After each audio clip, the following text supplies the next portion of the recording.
Social മീഡിയയിൽ എല്ലാവരും തിരയുന്നത് കാന്താര സിനിമയിലെ പഞ്ചുരുളിയെ കുറിച്ചാണ്. അറിയാം പഞ്ചുരുളിയുടെ കഥ.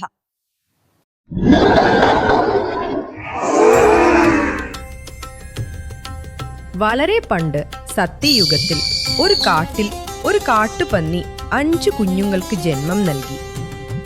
ഒരു നാൾ കാട്ടിൽ ഭക്ഷണം കഴിച്ചുകൊണ്ട് മേഞ്ഞു നടന്ന അമ്മ പന്നിയും മക്കളും ഒരു കടുവയെ വിളിച്ചു കേട്ട് ഭയന്ന് ഓടി ഒളിച്ചു.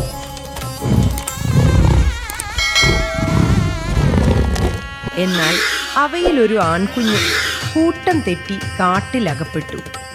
അവൻ ഭയന്ന് വിറച്ച് കരഞ്ഞുകൊണ്ട് തൻ്റെ അമ്മയെയും സഹോദരങ്ങളെയും തിരഞ്ഞു നടന്നു. അതേസമയം തൻ്റെ തോഴിമാരുമൊത്ത് കാട്ടിലൂടെ നടക്കുകയായിരുന്ന പാർവതി ദേവി ഒരു കാട്ടുപന്നിക്കുഞ്ഞിന്റെ കരച്ചിൽ കേട്ട് കാട്ടിൽ തിരിഞ്ഞു. അങ്ങനെ കൂട്ടം തെറ്റിയ ആ കാട്ടുപന്നിക്കുഞ്ഞിനെ ദേവിക്ക് ലഭിക്കുകയും അതിനെ ഒറ്റയ്ക്ക് ഉപേക്ഷിച്ചു പോകാൻ മനസ്സ് വരാതെ പാർവതി ദേവി ആ കുഞ്ഞിനെ താലോലിച്ച് അവനെയും എടുത്ത് കൈലാസത്തിലേക്ക് പോയി.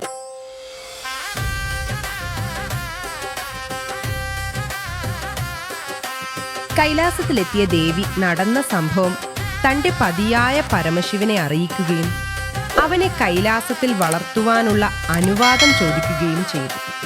ദേവിയുടെ ആഗ്രഹം മനസ്സിലാക്കിയ പരമശിവൻ ഒരു മടിയും കൂടാതെ അതിന് സമ്മതം നൽകി.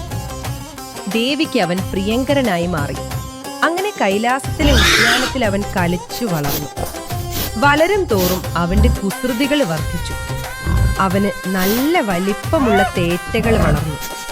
അവൻ ആചാനബാഹുവായി മാറി. അവൻ കൈലാസത്തിലെ ഉദ്യാനത്തിനും കൃഷിവിളകൾക്കും നാശം വിതച്ചു. ഒടുവിൽ അവന്റെ അതിരുവിട്ട കുസൃതികളിൽ പൊറുതിമുട്ടിയ ഭൂതഗണങ്ങൾ ഭഗവാനോട് പരാതി പറഞ്ഞു. അത് കേട്ട് ഭഗവാന് അതിയായ കോപമുണ്ടായി. പരമശിവൻ ആചാനബാഹുവായ ആ കാട്ടുപന്നിയുടെ മുമ്പിൽ പ്രത്യക്ഷപ്പെട്ടു. കലിപ്പൂണ്ട് ഭഗവാൻ മറ്റൊന്നും ആലോചിക്കാതെ അവനെ തൽക്ഷണം വധിച്ചു. ഇത് മനസ്സിലാക്കിയ ദേവിക്ക് ദുഃഖം താങ്ങാനായില്ല. ദേവി അവനെ വീണ്ടും ജീവിപ്പിക്കാൻ ഭഗവാനോട് അപേക്ഷിച്ചു. ദേവിയുടെ സങ്കടം കണ്ട് ഭഗവാന്റെ മനസ്സലിഞ്ഞു. അദ്ദേഹം അവന് വീണ്ടും ജീവൻ നൽകി തന്റെ ഭൂതഗണങ്ങളിൽ ഒരുവനാക്കി.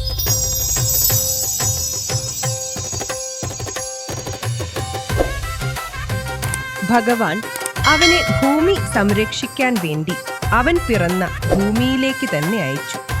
കൃഷിവിളകൾ സംരക്ഷിക്കാനും ദുഷ്ടശക്തികളിൽ നിന്നും മനുഷ്യരെ രക്ഷിക്കാനും അവനെ കാവലായി നിർത്തി. മനുഷ്യർ അവനെ പഞ്ചുരുളി എന്ന് വിളിച്ചു. തുളുനാട്ടിലും കണ്ണൂരിന്റെ അതിർത്തി പ്രദേശങ്ങളിലും പഞ്ചുരുളി ആരാധിച്ചു പോരുന്നു. തെയ്യ കോലങ്ങളിൽ ഇന്നും പഞ്ചുരുളി ജീവനോടെ തുടികൊള്ളുന്നു.